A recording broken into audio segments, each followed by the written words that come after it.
Hello, Adam. Hello, Dylan. Here we are, episode 2. We're live Supposedly. for episode 2. Soundcheck, the podcast. I guess we can kind of treat this one as like an intro, even though we already dropped episode 1. Yeah. We decided to do a podcast while we were doing the first episode and then talked about it later and decided that I guess it's just something worth doing for both of us to come on here every week and chop it up for 30 minutes or so. Let's just go over. I mean, what are you looking to get out of this? Couple things. I feel like, for one, I think it's just a good thing for people listening, whether they're fans of our music or they stumble upon the podcast and they just like it. I think it's just a good, gives people a closer look at just who we are as people outside of music, which I think is important these day and age because it's like, you can listen to songs and you can like them, you can like artists, but then you go meet them in person and it's like, man, that guy was a total dickhead. Like, that guy sucked. But, it just makes it so much better when you meet an artist that you like and they're like a cool guy or you just connect with them on a personal level. So I feel like, for one, a podcast is a way to do that with people over the internet still, which I'm pretty stoked about. And also, it's just like having conversations about music that you otherwise hold in, I think even on a personal level, it's good to just like talk about the stuff that we're talking about rather than just like floating it around in your head all the time. So I think it even fuels my creative side a good bit. After we did the first podcast, I told you, I was like, I feel even like creatively charged up after that. So I think a good mix of both of those things is what inspires me to do it.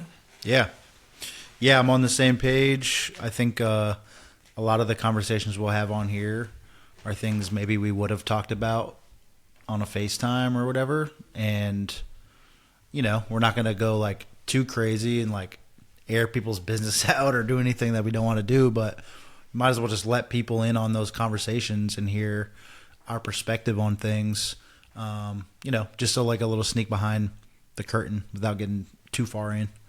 I think it's, like you said, it's a healthy thing to do, and I hope that people that listen to it, whether it's 5 people or 5,000 people a week, hopefully they get something out of it and feel like they are either getting some value and perspective and maybe something they can apply to themselves. Maybe they're artists, maybe they're trying to do something else, or, I know you touch on a lot of mental health stuff. Maybe it's, something that we can talk about more in other episodes, or just like maybe we're funny, maybe there's just something that people get out of this and feel a deeper connection to us as artists and people.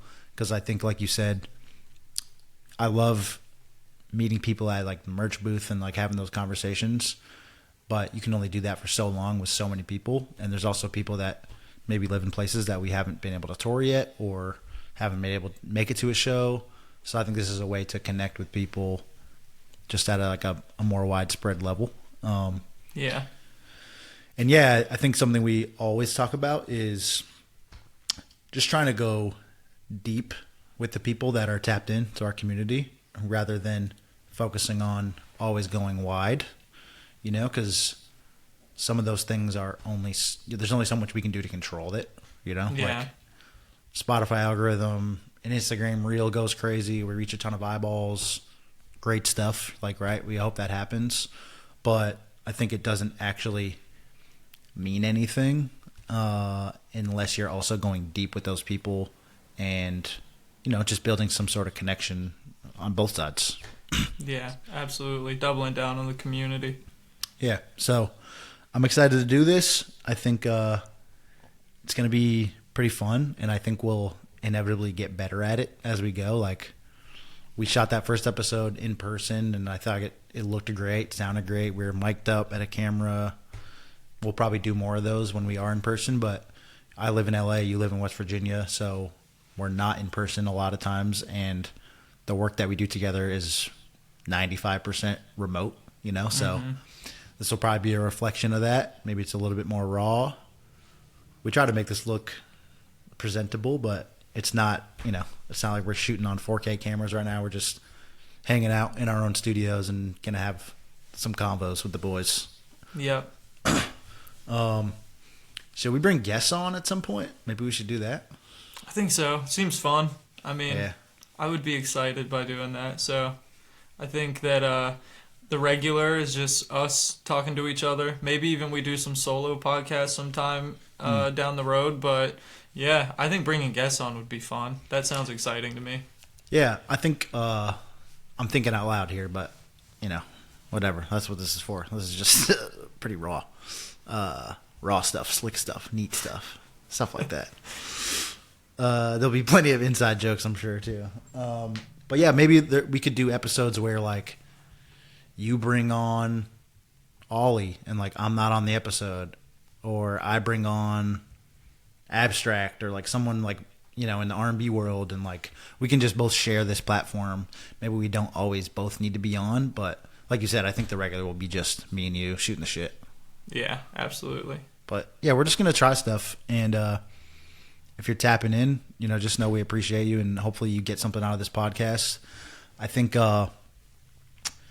we should also do like a mailbag thing, whether it's regularly or not, where people just send in questions or like give us topics to talk about. Like, I want to know what Adam thinks about yada yada, and then we can just riff on that, because that would be fun. Yeah. So also, you just gave me another idea. Like, if we have someone who's a listener of the podcast, bring them on the podcast.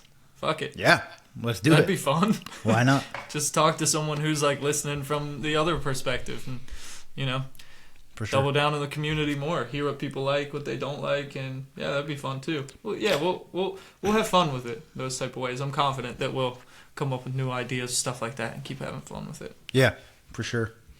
I think we're always gonna just evolve and like figure it out, but I think mainly it's just gonna be. I don't want to say it's like we're giving advice all the time, because I don't want it to be that, but I think there will be parts of that where it's like we're independent artists figuring this out. Here's how we navigate this, and we'll talk about that one topic for one episode and then go to another one. But also, yeah, just sharing perspective, like you said. Yeah. I texted you this morning about 4 o'clock my time, a.m. Up early. I woke up to pee. Couldn't fall back asleep. So I was thinking about, all right, we're shooting the pod today. What are we going to do? Did you think of a question to ask me blindly? I did. Yeah. I did think of a question Hit to me ask with you. it. We're going to absolutely freestyle for the next 20 minutes and just riff. Let's let it rip. All right, my question for you is, you have this song out recently called Tattoos, and you have tattoos blasted on your body. Blasted. I wanted to ask you about a couple questions about your tattoos. What was your first one? What's your favorite tattoo? And if any of them have some standout meaning that you want to share. Dude, great question. Hey, thanks, bud. Yeah, see, like, this is a good example of something I've just never talked about, because in my head I'm just like, who gives a shit? I'm just, I didn't get tattoos so I could tell stories about them on the internet, but Yeah. maybe it is some good perspective. My first tattoo was the day that I was legally allowed to get a tattoo, which was almost 15 years ago to the day. My birthday's on Sunday. I'm going to be turning 33 years old. So the day I turned 18, I got my first tattoo. And it was like right in the beginning of my senior year of high school. And like no one had tattoos like in high school. Yeah. And I just thought I was so fucking sick. Because you probably were. It was kind of sick. Like, I pulled up to school and people were like, yo, is that real? I'm like, you already know. Like, yeah, So- I'll really beat your ass. So my first tattoo was right here on my bicep. I got a long sleeve on, so part of it's actually covered up too. But it's basically a basketball with a star behind it. My initials in the basketball. It says work ethic over the top, and then I had the definition of work ethic in script underneath it. Super whack design. But the meaning of it is super cool to me, because people have probably heard me talk about this, and I know you have, but like growing up, I was a very determined young athlete who wanted to play basketball at a collegiate level, and being 5'7" and slow and from the middle of nowhere in Massachusetts, very unlikely that that's going to happen. Yeah. So, Tough. yeah, from 14, 15 years old, I was super dialed in on that.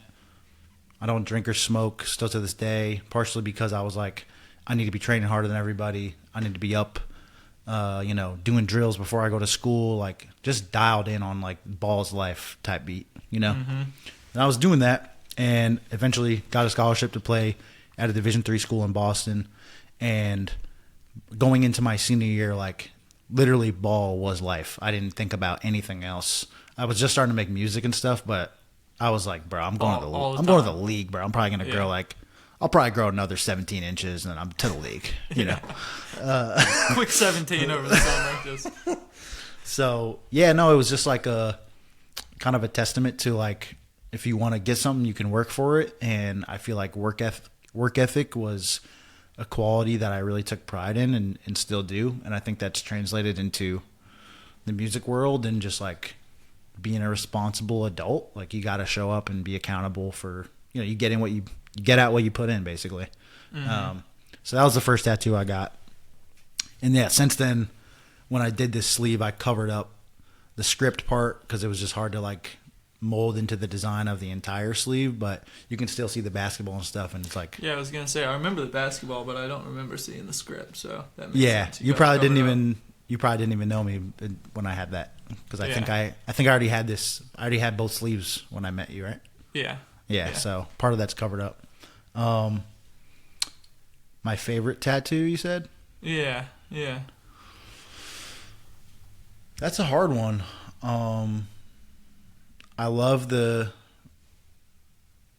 Kobe portrait for a lot of the same reasons that I just talked about. He was the guy that embodied that, and I got that because he was my favorite player. He got me into hoops. He got me thinking that way, and like I said, just kind of brought that mindset into the rest of life. So like that's why Kobe's the GOAT to me. Yeah, and the artist Andy that did that, he just smoked it. Like it looks great. So it looks sick. And then I have two other portraits on my leg, one of Marvin Gaye, one of Stevie Wonder. I also think those came out super dope, and those are artists that got me into the type of music that I make now and like will always love. I just remember being 8 years old, listening to like Motown CDs on my Walkman, and like my mom just being like, "Why the fuck you listen to this old ass music?" And it was just like what I gravitated towards. So I really like the portraits because I think it just always reminds me of like the roots and like why I do what I do and like striving to be great. I had a conversation with the Hold Up a month or two ago, and it's a buddy of mine that I tour with, an incredible musician, one of my really good friends, and we were just talking about like always getting better, just like for as long as we've been doing this, never being like comfortable and satisfied. And he was like kind of giving me advice of like, yo, as good as you are, you could be a even better songwriter. Like you can be great, like all-time great level, and like it's cool to hear other people say that, because in my head I'm just like, I'm good, like I'm just going. Sometimes you just kind of go through the motions, Right.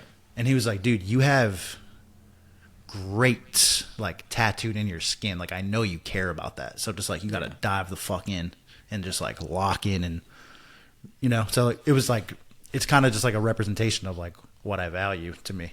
Yeah, it's like if you have that in you, if you have the potential to do that, is like if the barrier is yourself, it's like, well then I'm gonna do it. It's not letting yourself get in the way of that, really. Yeah, it's almost like I'm trying to make my idols proud, even though they don't know who I am and probably wouldn't give a shit anyway. But it's like, if I was looking at it from their eyes, am I doing the work? Am I becoming the man and the artist that like, is kind of like up to that standard in a sense. Yeah, that's interesting. Yeah, so I'm gonna keep getting blasted. Also, I'm almost done with this leg. Yeah, I'm gonna see what happens with. I might save the left limb for the Lord. We'll see.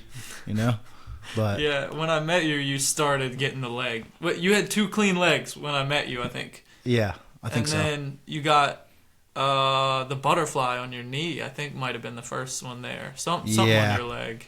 Yeah, right whenever on I my was shin. living with you. Yeah. And then next to that, I got the quote from Gretzky. Saw it on my head. It all came true. Gotta love it. Super fire.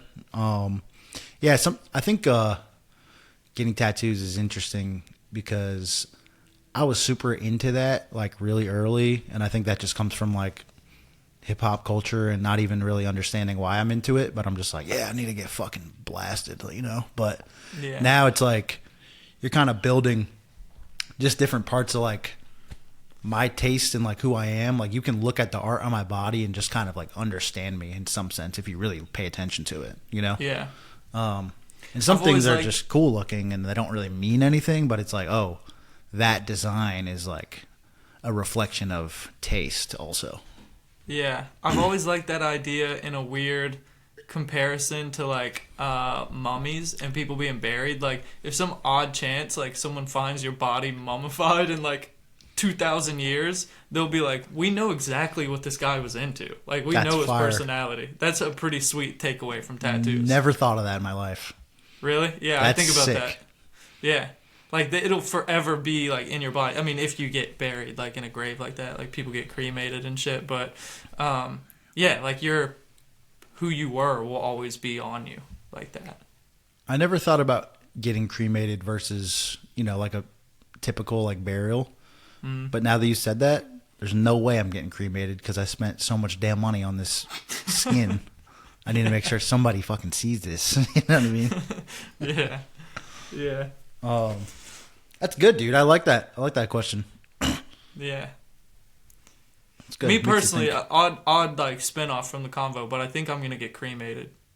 Really?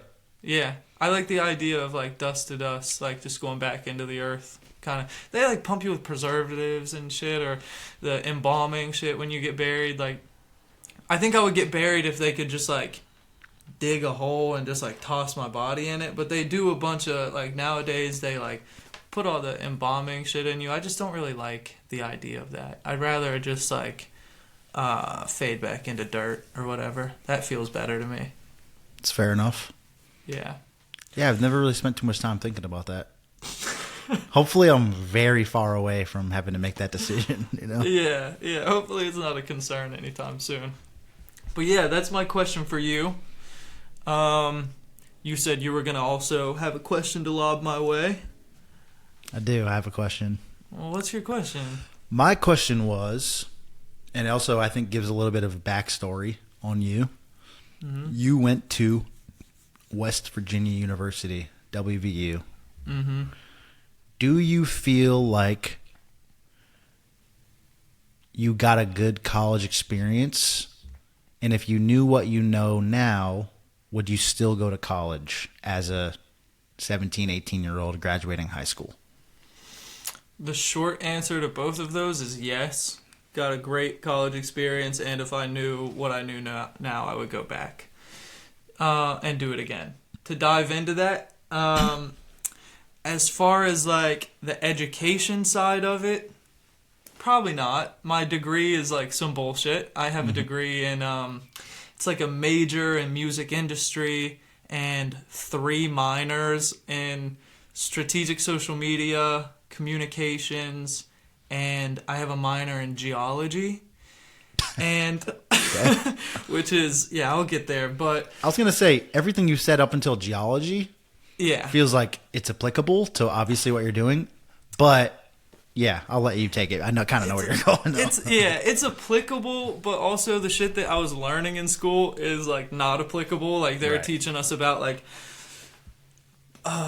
this like weird like records and how they were pressed and all this like what a digital audio workstation is. It's all just kind of like bullshit that we learn on YouTube or just like kind of learn on your own through the process, or like a lot of the shit that I learned in school with music, I was doing it in real time and I would kind of be like, that's like halfway true. Like, yeah, that's true, but it's not really how it's like being applied anymore. You probably So- learned more on your first support tour than you did in 4 years of college about what you need to do to navigate. Yeah, as far as like navigating music, learned way more through just real life experience.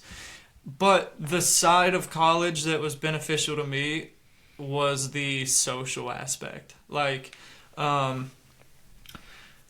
being where I'm from in West Virginia, it's just a very, very small town, and you don't have like a Rolodex of connections or whatever, just being from here. And I still don't. But a lot of people who I met in college, in one way or another, played a big role in my music career, just helping me, connecting me with some people, whatever.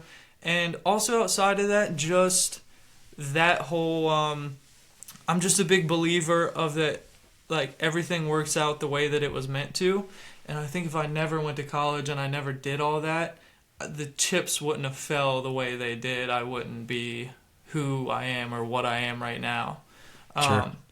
And maybe I'm bigger than more successful or less successful. Who knows? All that I know is I'm happy with who I am now, and I'm happy with how things have played out so far. So I don't really have any thought or reason to change anything. But in college, I was still taking music very serious from the beginning of college. Like, I started taking it serious at the end of high school. And, like, in my dorm room, I had these little, like, Logitech speakers, and they were propped up on my desk using ramen noodles. Bro. So I know this vibe so well. Yeah, I have some pictures of this. Like, there were 3 ramen noodle packs underneath each Logitech speaker, and they were there, and we were just freestyling, just rapping our asses off in the dorms. Yeah. And I was going to these, like, open mics in Morgantown, and I was just, like, you know, doing the music thing. I will say, like, there was a year period, or maybe a year and a half, that was really, like, bad for me with music, but also turned out to be really good. So my second year of college, I was just really invested in, like, well, for one, I was, you know, focused on school, and I was majoring in geology at the time, so my classes took a lot of focus away from music. But outside of that, I was just, like, partying every chance I could. We're just getting drunk, you know, doing the college thing. And I think there was a full year that passed by where I maybe dropped 1 song or 2 songs. And I remember my mom came to visit me, and she was hanging out with me. We got food or whatever. And my mom was like, "Oh yeah, like, you're not really doing the music thing anymore, are you?" And I was like, "Oh damn." It kind of hit me that, like, in my world, like, I felt like I was, like, making all these connections and, like, doing this music scene and open mics, but I wasn't putting any music out. So probably people that were outside of that little sphere and just looking in were like, "Oh yeah, he's not really doing it anymore." So I gained a lot of perspective about, like, it matters how much you're doing by yourself, like the work that you're doing when no one's looking, that definitely matters, but there's a big part of it that matters, of just showing the world what you're doing, you know? Absolutely. Like, yeah. like a big puzzle of gaining fans and just gaining success in music is, how do we show people what we're doing? That's why TikTok, Instagram, and all these things are this big, like, puzzle that we're all, like, working on cracking and, like, you know, trying to build up a thing there, because, yeah, it's a lot about how do you get in front of people. Yep. And that was one of those wake-up moments for me where it was like, I got to figure out how to get this in front of people, because from the outside looking in, I was like, yeah, it probably just seems like I'm not doing this anymore. So that kind of sent me on a path of, like, for one, just releasing more music and getting back in the habit of that, which kind of carried me to the end of college, which, like, you know, led to the Butterfly album and some other things, which just helped me get, like, a little local fan base, built the confidence that I needed to even to make it to the point, you know, where I'm at today. I think if I didn't have one of those wake-up moments, that would have never trickled into me, whatever is happening now. So all those things were really important to me from college. Along with that, I was majoring in geology in the beginning because I felt like college to me was a plan B. Like, I always wanted it to be music. and then I was getting a degree because I was like, well, if this music thing doesn't work out, if it doesn't go anywhere, like I'll at least have a job. Like I won't just be a complete failure in life. I'll be stable.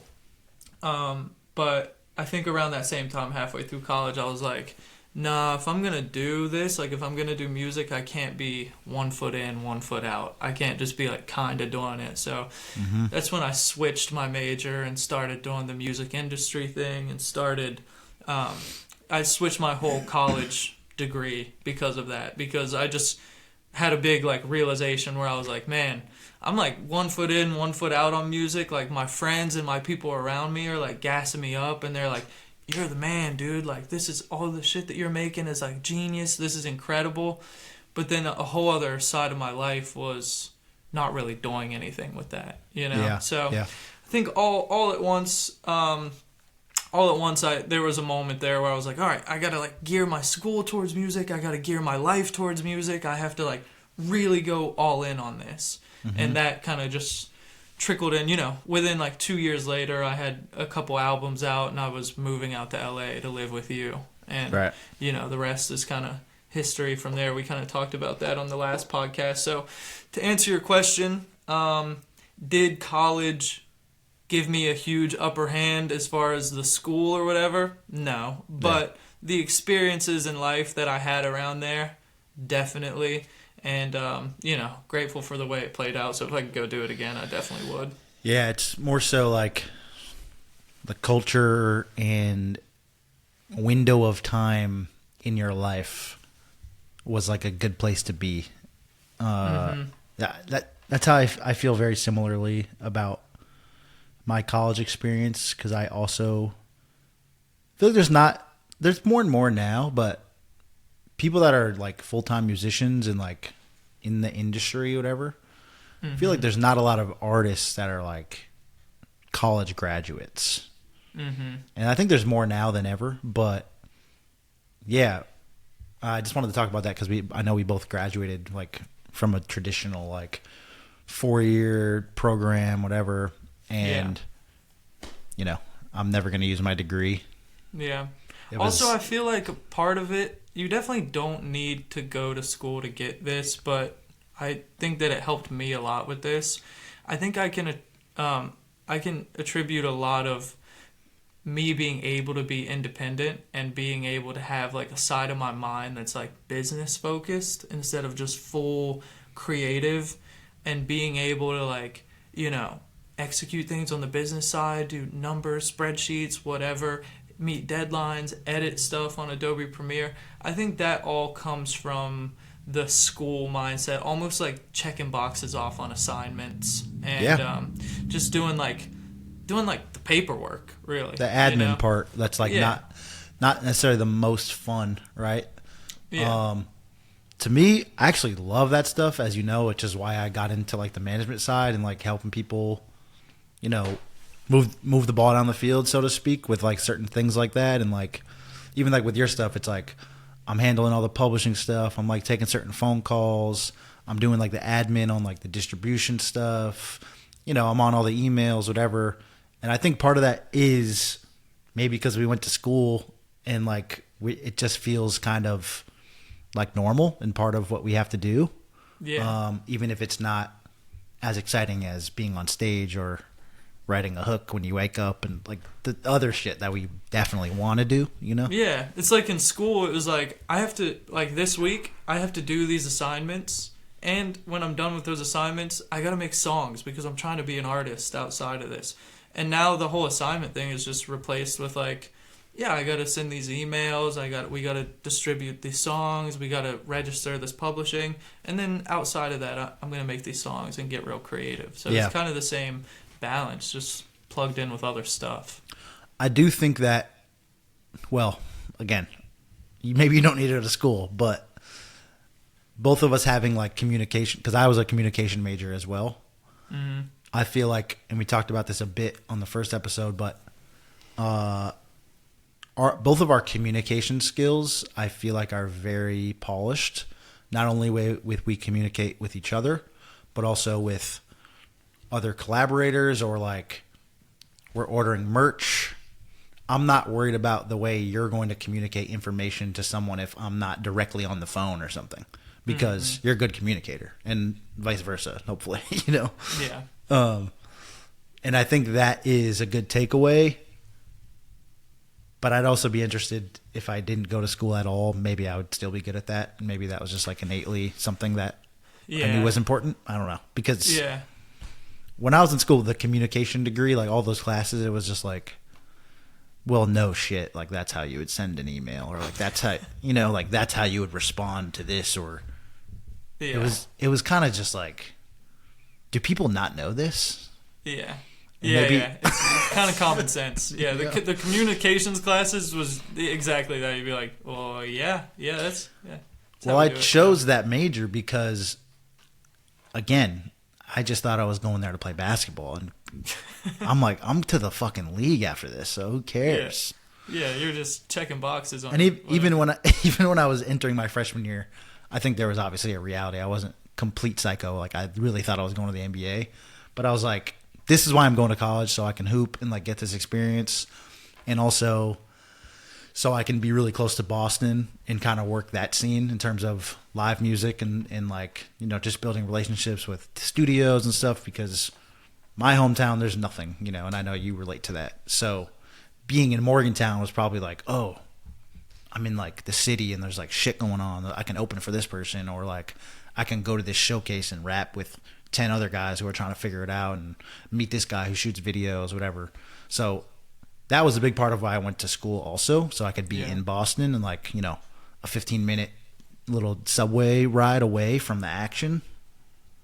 Yeah. I forget where I was going with that, but yeah, it was, I kind of knew, oh yeah, that's why I chose my major, because I knew it was going to be easy.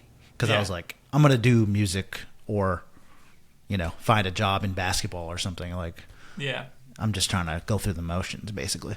Yeah. Which is definitely what I did, and made it out the other side somehow. But yeah, you're still a hooper though. You got a ratchet on you. Well, that's never gonna leave me, brother. Yeah, that stayed with you. When you shoot a basketball for 10,000 hours, I don't care how out of shape I'm gonna be. I could be on the ground and I'm gonna hit that thing from the 35. You know what I mean? It's real. It's real. Rarely see you miss a free throw. Nice from the free throw line. Just the hours, bro. Yeah. It's a useless skill at this point in my life, but I still take pride in it. It's still impressive. We shot free throws the other day when I was in West Virginia at the little YMCA. Mm-hmm. Would you drop 88 for 100? 89, but it's all good. 89, sorry. I didn't mean to take that one away from you. My bad. Yeah. Don't let me put you in a box, man. No, there was like a little time. There was a little time period. It might have been when you were living in Hawthorne too. When I would, we'd go shoot at that little park. I would try to shoot 100 free throws every day, because I think it was like slightly after COVID and stuff. So it was like people weren't really playing and shit, and I was just like, I need to just keep this sharp for some reason, because just in case the Lakers call me or something. Just in case there's any teams out there looking for a 33-year-old 5'7" guy. So I just try to keep it sharp. But it's also, it's like a mental thing too. Like, it's a really good way to just like detach from work, or, you know, being on my phone and checking texts and whatever, just like really focus on your breaths, you know, the balance of your body, and just like the follow through, like being 100% there in that moment. I'm locked in and very present. So I like that. I still like basketball because of that, and it served a really important part of my life, honestly. Like, I don't think I would be who I am at all if I didn't play basketball and try to be at the level that I was trying to be at. You know, like, it's one thing when you just play when you're 12 or whatever, but when you're like on a college basketball team, or even like a really good high school team or AAU and stuff, it's you got to dial in mentally more than physically, I think. And that I feel like is really valuable to me, you know? Yeah, absolutely. You might like golf. I feel like golf is very similar to shooting free throws, man. It's all technique. Dude, I can feel that entering my life. I'm not quite that old and ready to give up on basketball. I can still run up and down a court and hand them out over here locally at a Mm-hmm. community center or something, which Yeah. I still do twice a week. If anybody's in LA and wants to come, Catch that work. please. But no, I think when my like legs go out, I'm late 40s or something. I'm gonna really hold on to this. By the way, when it's time to golf, I'm gonna be golfing because hopefully I got like some bread by then, and like because golf takes fucking 6 hours sometimes. Like you gotta really like lock in. But I'm going to thoroughly enjoy that in my older years, I think, because it is that same thing. I think it's a pretty expensive sport too. I don't play golf at all. I play golf probably a handful of times, but from what I hear, it's expensive to maintain. Like, I don't know, clubs, course, whatever. Yeah, because it's a fucking scam, just like anything else. You just pay, like $1,000 per minute or something. Yeah. But no, yeah, I definitely want to get into golf because I think it is that same kind of mindset and just lock in. And anybody I know who plays it, they like get obsessed with it. So Yeah. I can't wait to be super frustrated because I'm gonna suck forever, and then eventually maybe be decent, and then act like I'm really good, but I'm actually ass still. Yeah. Yeah. And then every now and then you catch that one game where you're just dialed and you're like, I'm him, bro. I'm so back. Put me in the PGA Tour. Good times. Good times. Well, what do you think? Should we put a ribbon on this thing? I think so. I think we should aim for like, I don't know, 25 to 40 minutes every time, and just like get in, get out, share some stuff, but save some stuff for next time. Yeah. The aim will be to put these out weekly on Wednesdays. Bear with us, folks. Maybe that changes. I don't know, but I think, as long as this is fun and like people are getting value out of it, we're just gonna keep doing this. I think it's a good thing. I'm excited to keep it rolling. Agreed. Me too. Me too. I've enjoyed this. Hell yeah. Well, actually, yeah. When this is out, our song "I Will" be out. Yeah. So go listen to that if you haven't already. If you're listening to this, pretty sure you probably heard that song because I don't know who the fuck's gonna hear this other than like people that actually give a shit about us. So, Yeah, definitely. But, check that out. Happy Thanksgiving, all that stuff. It's probably around that time, maybe a little after. Yeah. Happy Thanksgiving. Getting ready for Christmas. Happy holidays. Drink some eggnog. Glass for me and a glass for you. Speaking my language. God, I love eggnog. I know you do. You tried to get me to get some the other day. Yeah, I When know. we were You at the said it grocery was store. too early. Dude, you gotta earn it, dude. You gotta earn that nog. That's what they always say. Earn that nog. Hashtag earn that nog. Easily. Drop a hashtag earn that nog in the comments. So good. All right. But yeah, cool. We'll wrap it here, and we'll see you next week. Appreciate y'all. Peace. Peace.